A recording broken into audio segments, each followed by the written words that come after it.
The news business is facing a lot of challenges these days. Especially local newspapers. So it's pretty unusual to see a local paper getting bigger and better. But that's what's happening right here. We'll talk with the publisher and editor of the Pikes Peak Bulletin next on Loving the Springs, the podcast that celebrates the best of Manitou and Colorado Springs and strives to elevate the rest. This is Studio 809 Podcasts, informing, connecting, and empowering the residents of the Pikes Peak region.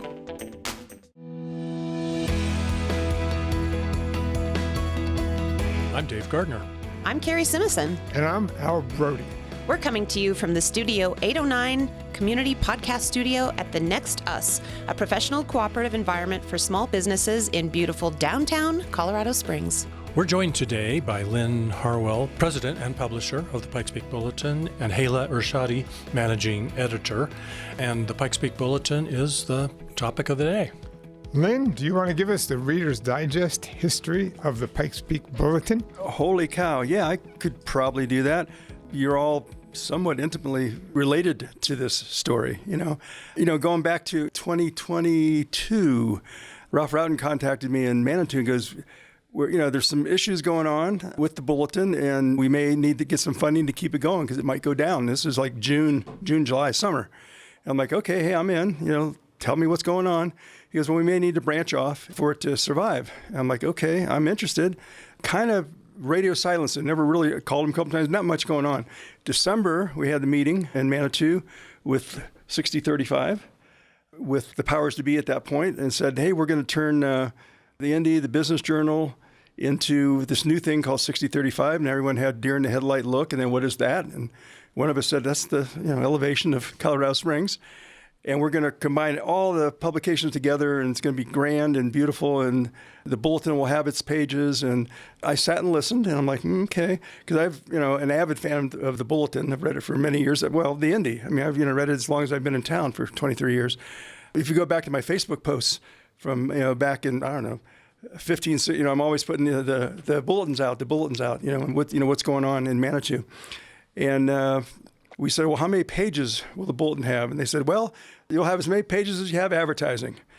And not many people got that. I'm like, because I read the bulletin, there's no advertising in there. It was being carried, by the other publications. And I'm like, okay, interesting. We'll come together. The last bulletin was published January 5th, 23. And then 6035 came out. And then I think by March, we know the rest of that story. The Bulletin, along with some other publications, got shut down. A bunch of people got laid off. And from my standpoint, the Bulletin was gone.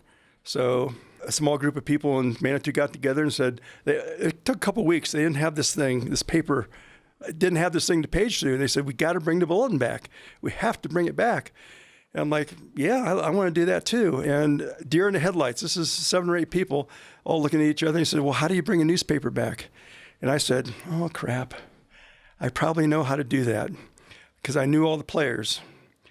I said, let me see what I can do. And at that point, I got a hold of John Weiss and Ariana, and Dave, you were involved with that, and kind of negotiated the bulletin over into my possession, thankfully. And I quickly turned it into a nonprofit, got together an interim board, and filed the 1023, and we were back live. We maintained the Facebook page and the website, any of the media and intellectual property I got.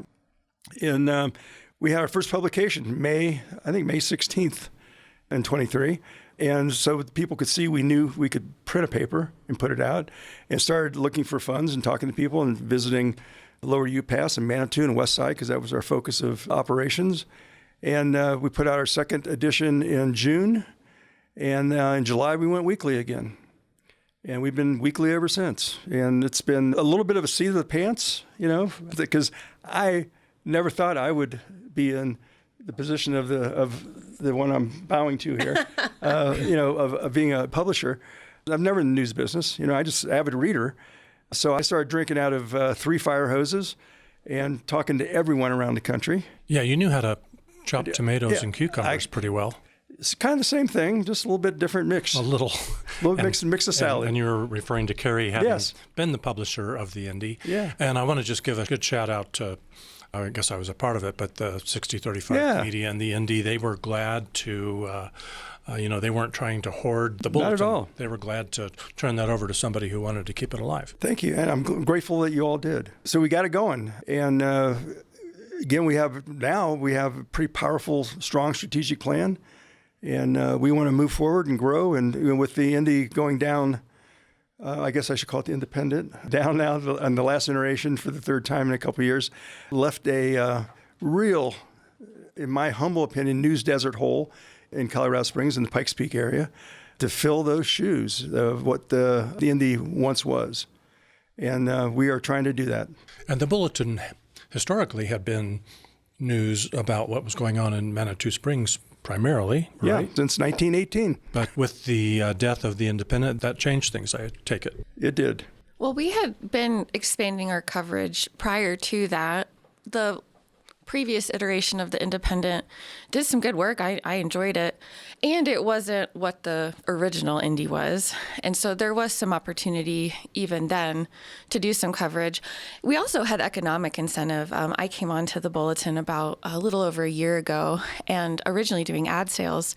And what I realized pretty quick is that was not working. I mean, we were able to do it somewhat. We started partner profiles where we would write a profile of a business that advertised with us and identify this as, we are writing this because this is who makes this possible, and we want to shine a spotlight on them and thank them and let you know, if you like the Bulletin, here's who supports it. So maybe you want to go support that business as well.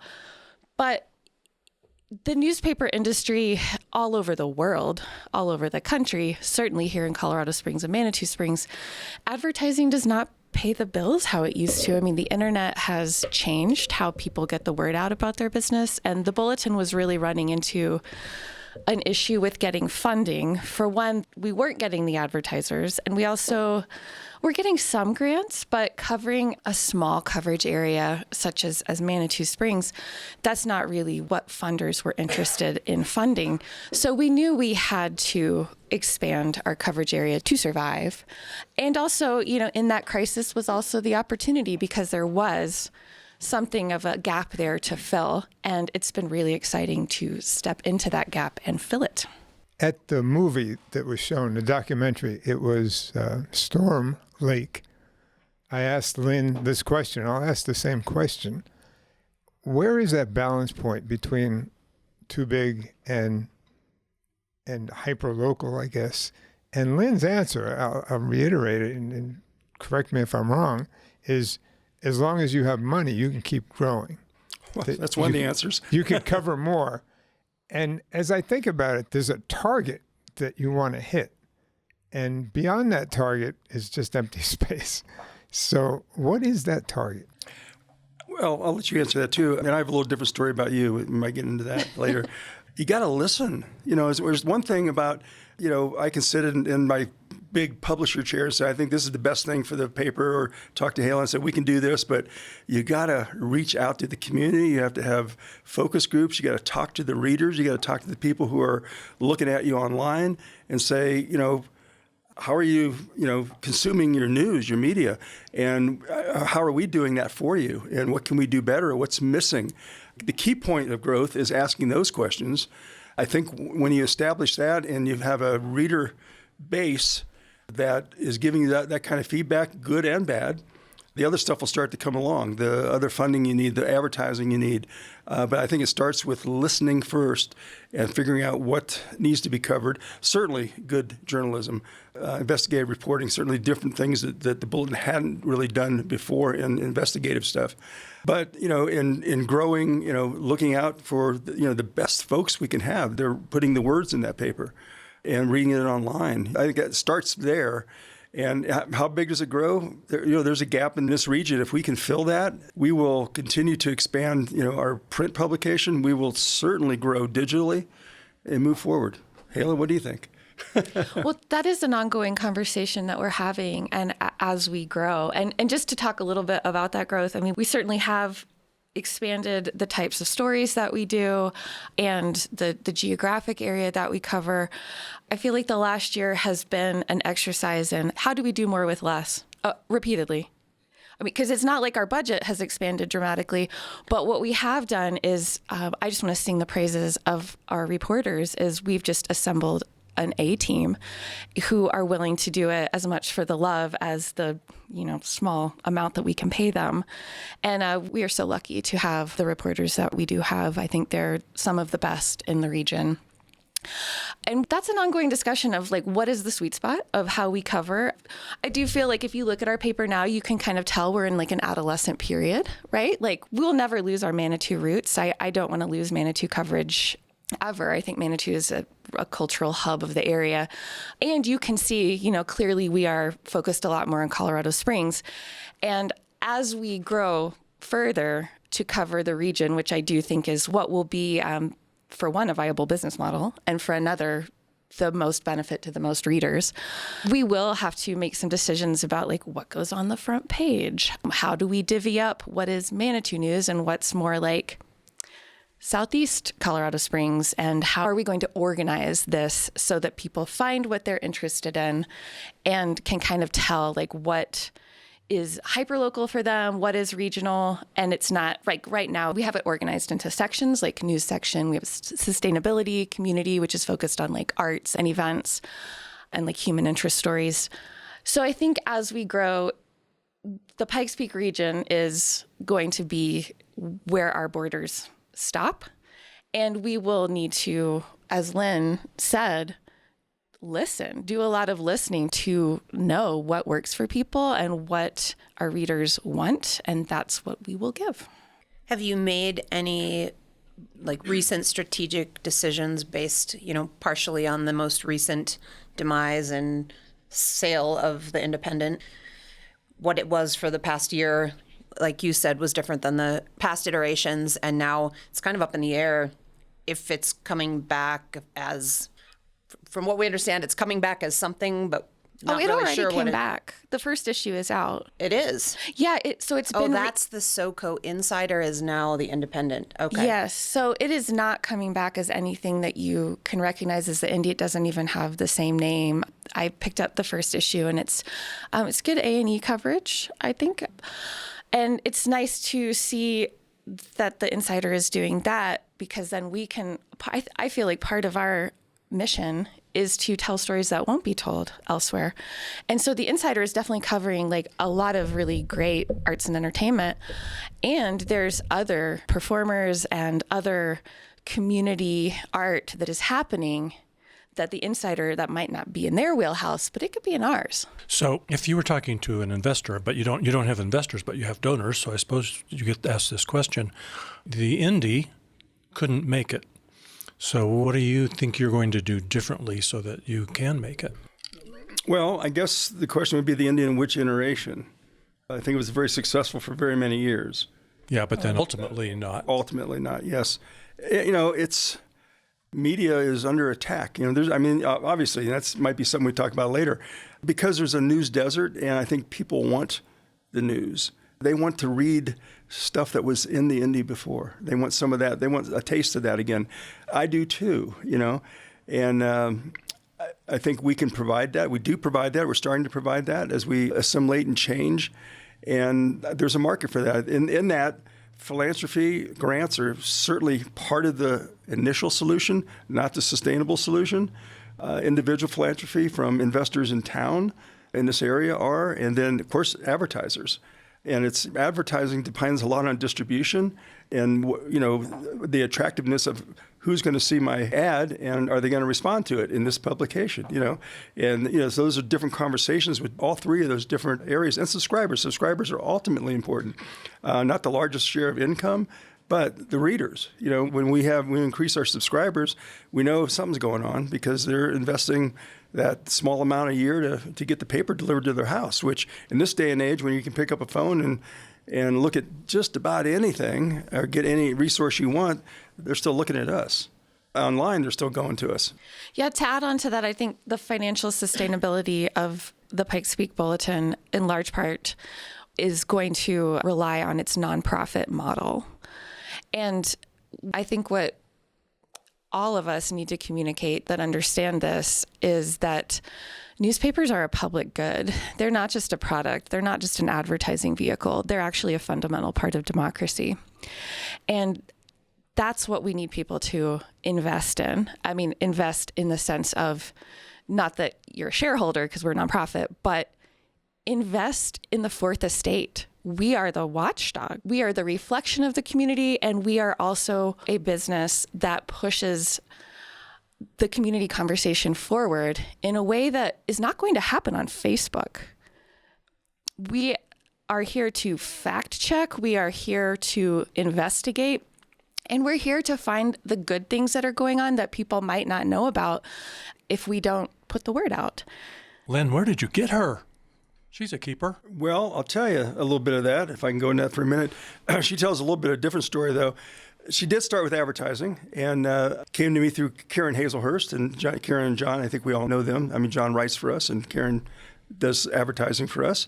And she said, you got to meet this lady. She's really, really good. And I'm like, okay. So we met at a coffee shop on the west side. And first time I saw her resume, and I'm looking at her resume, and she's been a publisher, owned her own newspaper, been on city council, just this whole thing, you know. And we were on this the search for an editor since we started, really, you know, because our former editor knew that she was going to move on.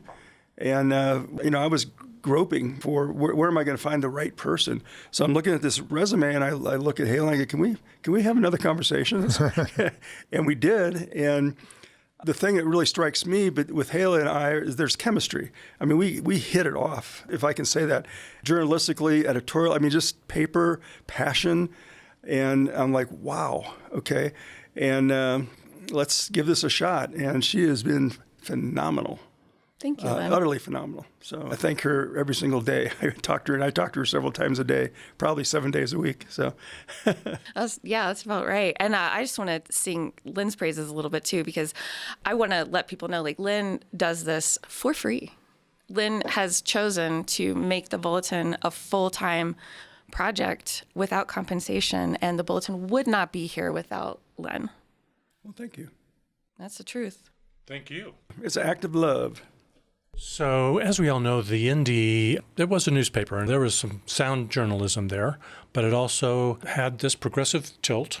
It covered stories that you weren't going to get covered in the daily newspaper, the Gazette. Is that where you guys are or where you're going, or do you have different intentions?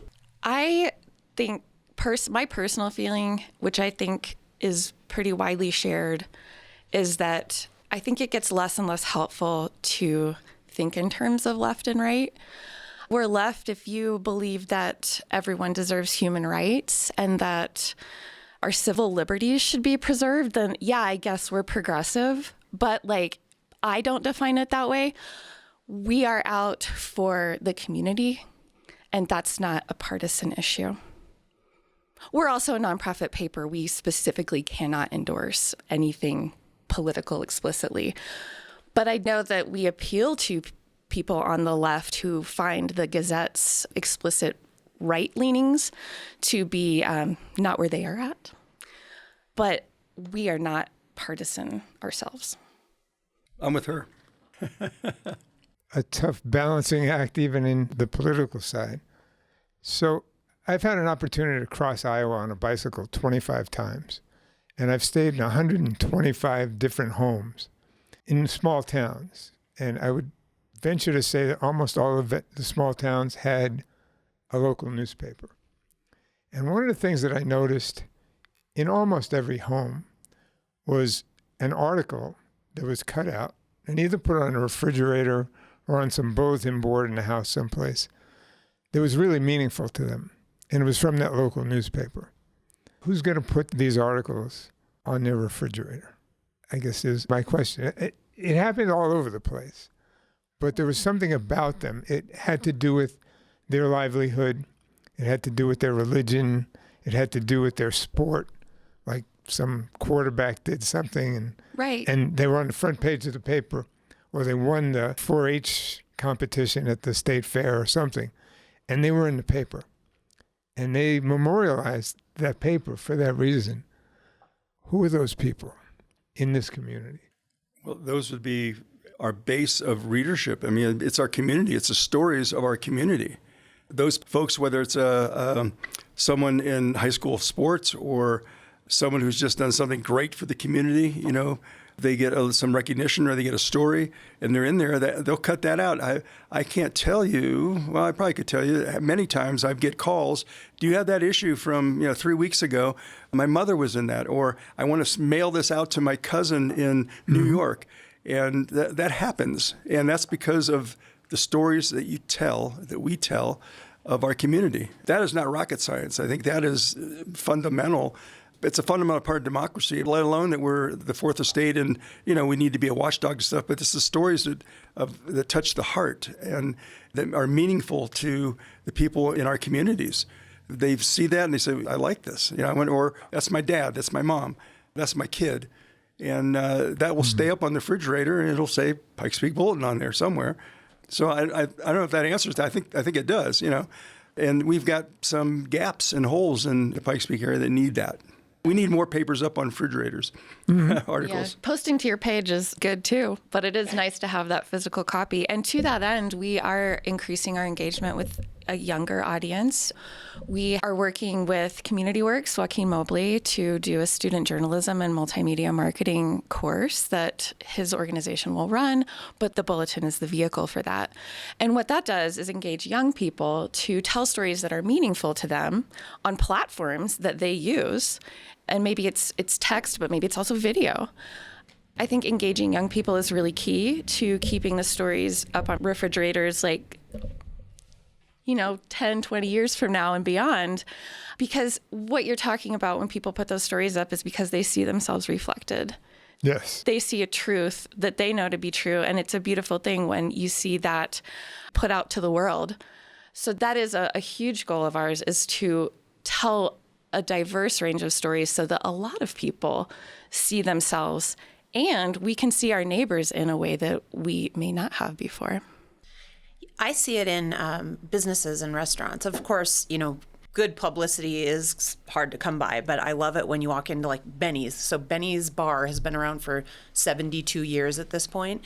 And if you go into Benny's, they have articles clipped and framed on their wall. And actually, when I was there for a fundraiser a year or so ago, the owner had the newspaper from the story when he bought it from the owner prior. And I was like, would you frame that? It's, at this point, it's 7, 8, 9 years old. It's getting yellow. I'm like, if you don't frame that, you're going to lose it. But like you were talking, putting something on your Facebook page is kind of the digital version of clipping and putting it on your refrigerator.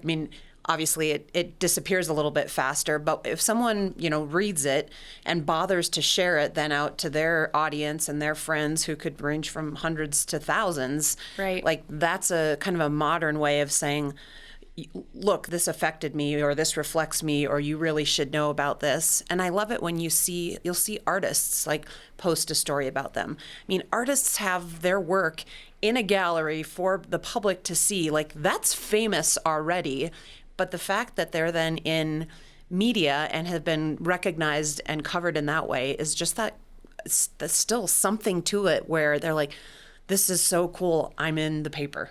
Yeah, it's a powerful thing to be in a newspaper because it says, this is important. Everyone should know about this. And I think that's validating. And there's a lot of people and institutions and projects out there that deserve to be validated. So let's talk distribution. If someone wants to read the Pikes Peak Bulletin, how do they get their hands on it or their eyes on it? Well, goodness gracious. Physically, you can, on Fridays, I'm actually behind on my paper route today because I have a few stops to hit.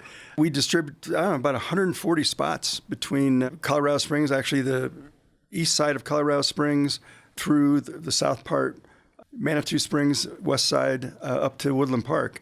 And that's listed on our website. You can find it. Or we're most Safeways, grocery stores, you'll find us. It's pretty easy to find us. Certainly you can find us online. Our website, Facebook page will direct you to those types of things. And there we are. And what's been amazing to me, when you look at distribution or readership on our social media, we used to get, 6,000, 7,000 hits a week. And then remarkably, when the Independent shut down again, we're now pulling 35,000, 40,000 folks that are actually looking at us digitally, which blows my mind. But I'm like, wow, So it's like it's given us a whole new readership, folks that are coming to us and looking to see what are we posting next, or what's the paper. The paper's on Friday. If they're not going to pick it up, they can read it online too. But it's expanding itself. I think to answer some of the earlier question about how do you know we're doing the right thing, if people are reading us, I think we're on the route to that. So, yeah. So it's free, stacked in those racks around town. Yep. It's free to read online. So is there some kind of a subscription or a method for people to support the newspaper Absolutely. in place today? You can find it in the paper physically or online. It's $75 a year to get it delivered weekly to your home anywhere in the United States. Most of our readership is in this area, but we do have quite a few out-of-state folks that read us too. And it is a hope of ours to increase distribution significantly in the near future. We spent quite a bit of time working with Carol Wood. She's a longtime media COO, and she helped us put together our strategic plan. That we have a really solid 3-year strategic plan now. And what we have concluded through looking at various numbers is that we really need to just about double our distribution in order to get the subscribers and get the advertisers that can increase our financial sustainability and allow us to do, more coverage and create a positive feedback loop. So right now we are seeking donations and capital funding from grants and wherever we can get it so that we can make a jump in size and create a long-term sustainable business model. And perhaps this is a time to mention we have a fundraiser through Zephy happening right now. As many people are aware, the funding landscape, which has been incredibly challenging for some time now, with all of the changes happening at the federal level, it's even tougher. And so there was a grant that we expected to get, and it has not come in.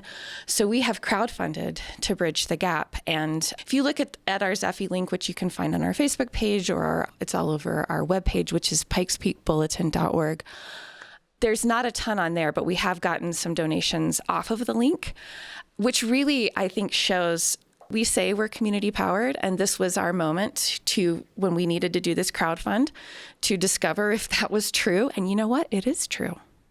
It's amazing the amount of $25, $50, $100, $250 donations that came in through our Zephy link that are making all of the difference right now. So if anyone is interested in donating, please go to our website right now. We need you. I'm in. I want a subscription. Thank you. Great. Well, I only want one if Lyn's going to ride his bike by my house and drop the paper in my driveway. If that's what you'd like, I'll do it. I'm in. I have an interesting story. You were talking about having the picture on the refrigerator and things. I've got a related story. In Manitou, we distribute the paper on Fridays to the local schools. And we actually work with Manitou Springs High School on their journalism students, and they write articles for the bulletin. But I was on a listening tour not long ago, maybe 6 months ago in Manitou, and a teacher came up to me, and I always struggle with how do I get someone who's 18 years old to 30 to turn the page or pick up their phone and go to us as opposed to something else. And she said, do you know what a tradition is in high school with the seniors? I said, no. She goes, I can tell you every day at lunch, they take the bulletin and they're reading it to each other. And I'm like, wow. These are high school students, high school seniors that are reading our paper to each other. Which high school was this? Manitou Springs High School. Cool. Yeah, that's amazing, I think. In some respect, maybe a small amount, we're reaching some of those younger readers. There should be an article about that. Yeah. Let me ask the question that we ask everybody, and I'll ask both of you. We'll start with Lyn, I guess. What is it that you love about the Springs? The Springs in general? Oh, my goodness. The Springs in general, since gosh. you're bigger than just the Spring. Yeah. Well, I moved here 23 years ago from New Orleans, which was a pretty cool place to live also.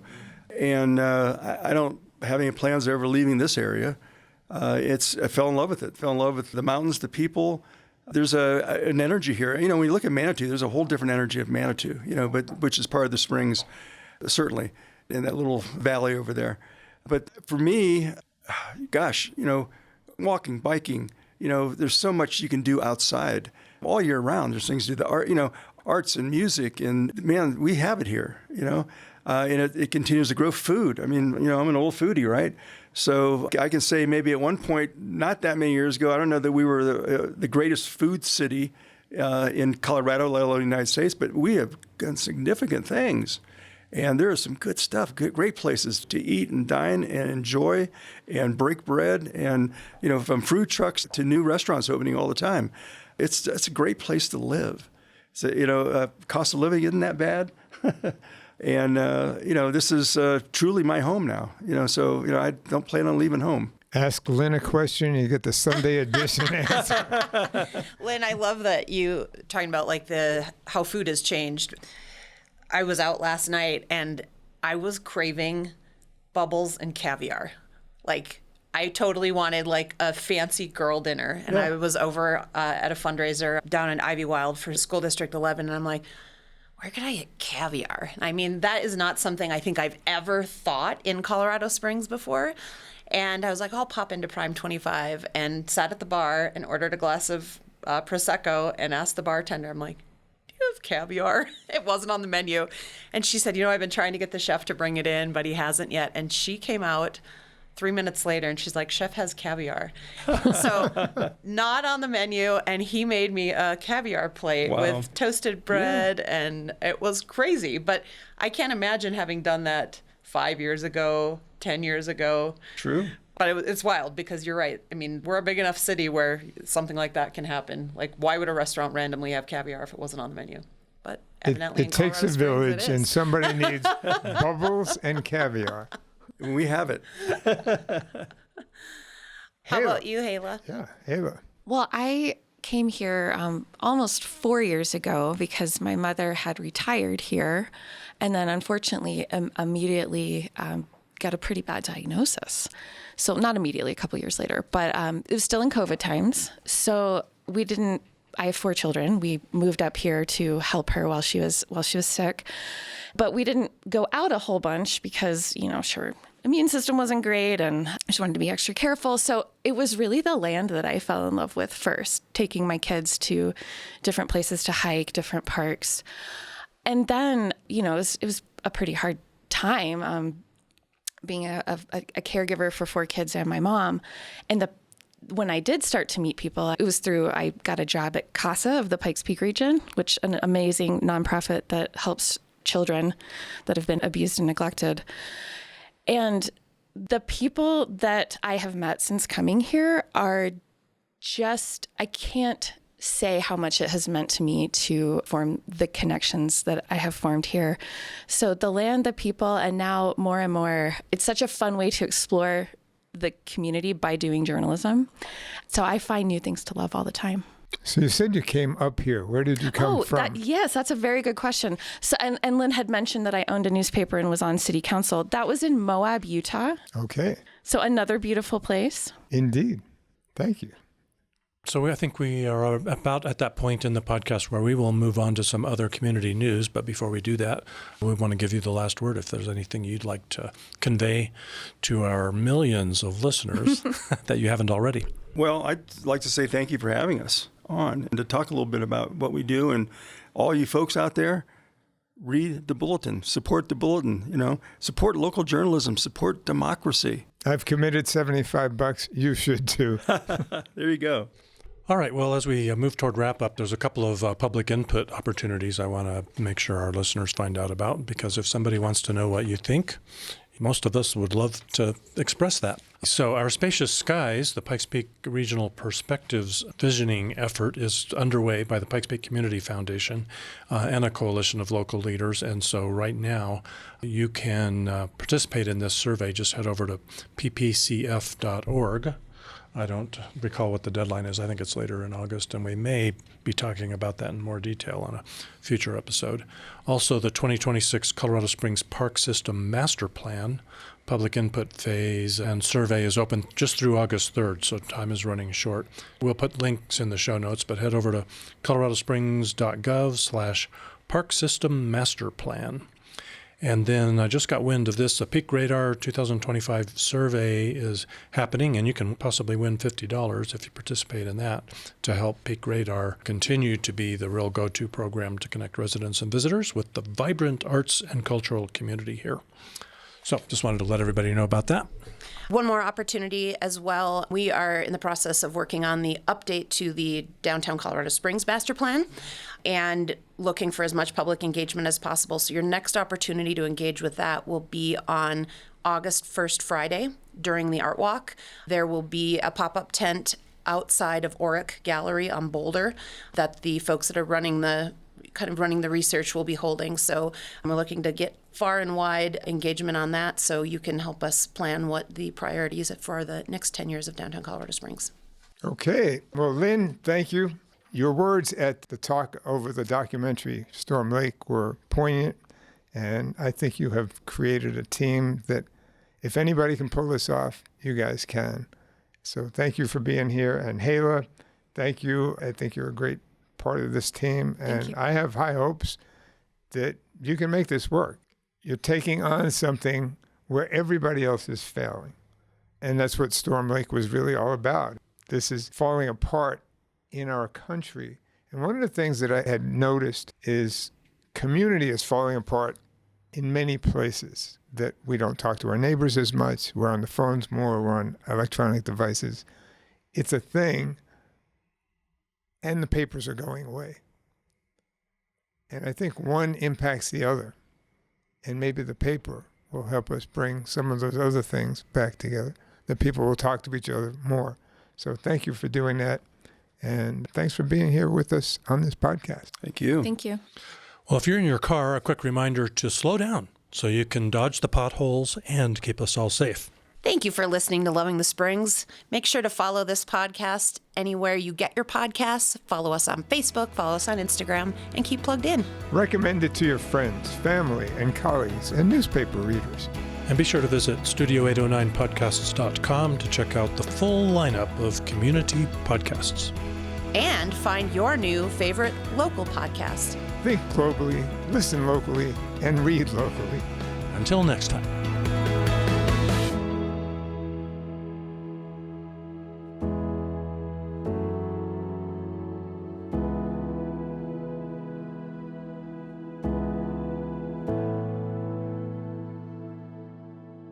In the Pikes Peak region, there's no shortage of activities. Whether you're experiencing breathtaking parks or magnificent works of art, if you're getting fashionable at a film festival or fresh at a farmer's market, if you want to hear the sweet sounds of a symphony or the smooth shred of a Stratocaster, look no further than Peak Radar, your one-stop shop for all events in the Pikes Peak region, your free source for viewing and posting events. So no matter how you engage with our beautiful region, visit peakradar.com and get plugged into the peak.